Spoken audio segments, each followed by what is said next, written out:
नमस्कार साथियों, स्वागत है आपका दिनेश एकेडमी यूट्यूब चैनल में। तो आज के इस वीडियो में हम पढ़ने वाले हैं उच्च न्यायालय के बारे में, यानी कि जो उच्च न्यायालय जिसको कहते हैं हाई कोर्ट, यानी कि उच्च न्यायालय। और इसका जो उल्लेख मिलता है भाग 5 में, और इससे जो संबंधित अनुच्छेद हैं 214 से 232, यानी कि जिसको कहते हैं हाई कोर्ट, उच्च न्यायालय। तो इससे संबंधित हम कुछ महत्वपूर्ण पॉइंटों को आज हम इस वीडियो में देखने वाले हैं।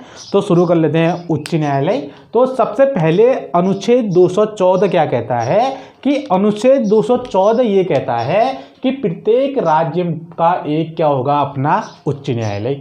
अनुच्छेद 14 के अंतर्गत ये कहा गया है कि प्रत्येक राज्य का जो है अपना एक उच्च न्यायालय होगा।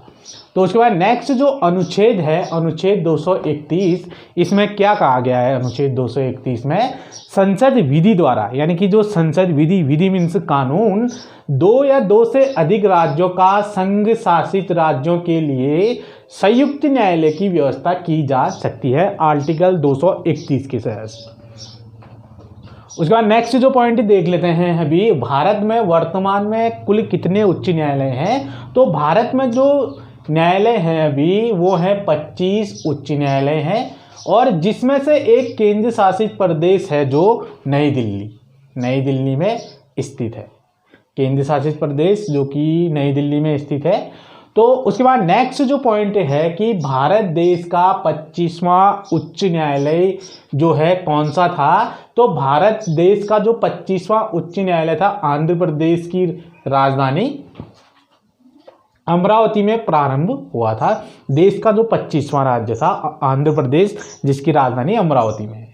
तो उसके बाद देख लेते हैं नेक्स्ट पॉइंट, यानी कि उच्च न्यायालय जिसको हाई कोर्ट, जैसे कि उत्तराखंड का हाई कोर्ट कहाँ है? अभी नैनीताल में, यानी कि HC लिखा है मैंने शॉर्ट में, यानी कि उच्च न्यायालय। और HC का मतलब होता है हाई कोर्ट के मुख्य न्यायाधीशों की नियुक्ति कौन करता है? तो इनकी जो नियुक्ति करता है राष्ट्रपति जो होता है। सुप्रीम कोर्ट के मुख्य न्यायाधीश जो सुप्रीम कोर्ट होता है, यानी कि जिसको कहते हैं HC, यानी कि उच्चतम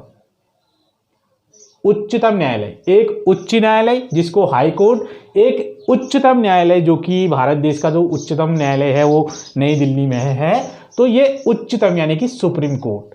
तो एक क्या कह रहा है ये पॉइंट में जो बताया गया है कि उच्च न्यायालय यानी कि हाई कोर्ट के मुख्य न्यायाधीशों की नियुक्ति कौन करता है? तो राष्ट्रपति जो है सुप्रीम कोर्ट के मुख्य न्यायाधीश व राज्यपाल की सलाह पर इनकी नियुक्ति करता है। किनकी?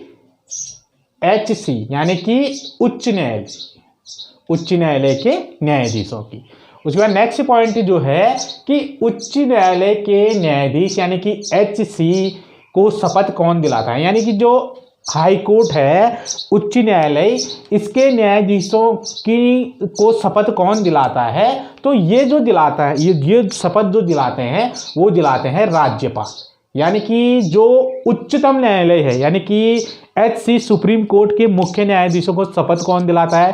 राष्ट्रपति। लेकिन उच्च न्यायालय यानी कि हाई कोर्ट के जो न्यायाधीश होते हैं, जो इनकी नियुक्ति राष्ट्रपति जो है सुप्रीम कोर्ट के मुख्य न्यायाधीश व राज्यपाल की सलाह पर इनकी नियुक्ति करता है। लेकिन उच्च न्यायालय के न्यायाधीशों को शपथ जो दिलाता है वो दिलाता है राज्यपाल। राज्यपाल के द्वारा जो है शपथ दिलाई जाती है ये उच्च न्यायालय के न्यायाधीशों में। यानी कि कंफ्यूज होने की कोई ज़रूरत नहीं है। यदि कोई बोल दे, यदि एग्जाम में बोलें कि HC यानी कि जो HC यानी कि उच्चतम न्यायालय,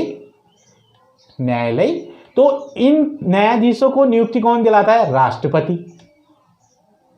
और यदि बोले यानी कि HC यानी कि उच्च न्यायालय, यानी कि उच्चतम और उच्च न्यायालय, उच्च न्यायालय के न्यायाधीशों को जो है शपथ कौन दिलाता है? तो ये दिलाते हैं हमारे राज्यपाल। इनको जो शपथ दिलाते हैं कौन दिलाता है? राज्यपाल के द्वारा जो है उच्च न्यायालय के न्यायाधीशों को शपथ दिलाता है। यानी कि दो अलग अलग क्वेश्चन है, उच्चतम और उच्च न्यायालय। तो उसके बाद नेक्स्ट देख लेते हैं नेक्स्ट पॉइंट कि उच्च न्यायालय यानी कि HC यानी कि हाई कोर्ट उच्च न्यायालय के न्यायाधीश एससी जो इनका जो अवकाश ग्रहण करने का जो समय होता है वो होता है हमारा 62 वर्ष की उम्र में जो है ये अवकाश ग्रहण कर लेते हैं। कौन से? एचसी यानी कि हाई कोर्ट के न्यायाधीश, उच्च न्यायालय के न्यायाधीश। तो उसके बाद नेक्स्ट जो पॉइंट है कि उच्च न्यायालय के न्यायाधीश यानी कि एचसी जो है, जो न्यायाधीश होते हैं एससी हाई कोर्ट के, अपना त्याग पत्र किसको दे सकते हैं? तो ये जो अपना त्याग पत्र देते हैं वो देते हैं राष्ट्रपति को दे सकते हैं अपना त्याग पत्र, उच्च न्यायालय यानी कि हाई कोर्ट के न्यायाधीश। उसके बाद नेक्स्ट जो पॉइंट है कि सबसे प्राचीन उच्च न्यायालय जो है एचसी कौन सा है, यानी कि जो सबसे प्राचीन उच्च न्यायालय भारत में हाई कोर्ट कौन सा है? तो यह है कोलकाता, यानी कि कोलकाता जो हाई कोर्ट है ये सबसे पुराना उच्च न्यायालय है और इसकी जो स्थापना हुई थी हमारी 1862 में। कब हुई थी? 1862 में। उसके बाद नेक्स्ट जो पॉइंट है कि सबसे अधिक न्यायाधीशों की संख्या किस उच्च न्यायालय में है, यानी कि जो सबसे अधिक न्यायाधीशों की संख्या जो हाई कोर्ट है एचसी यानी कि उच्च न्यायालय, तो सबसे अधिक न्यायाधीशों की संख्या कौन से उसमें है? तो ये है इलाहाबाद उच्च न्यायालय में। जो इलाहाबाद उच्च न्यायालय है यहाँ जो है सबसे अधिक न्यायाधीशों की संख्या है। तो उसके बाद नेक्स्ट जो पॉइंट देख लेते हैं लास्ट, यानी कि जो दिल्ली उच्च न्यायालय की स्थापना कब हुई थी, यानी कि जो दिल्ली उच्च न्यायालय है कि मैंने बताया था कि जो पहले संघीय न्यायालय 1937 में जो बना था, मैंने पिछले वीडियो में बताया है कि 1937 में जब संघीय न्यायालय की स्थापना हुई तो बाद में जो है इसको क्या कहा जाने लगा? दिल्ली यानी कि सुप्रीम कोर्ट कहा जाने लगा था।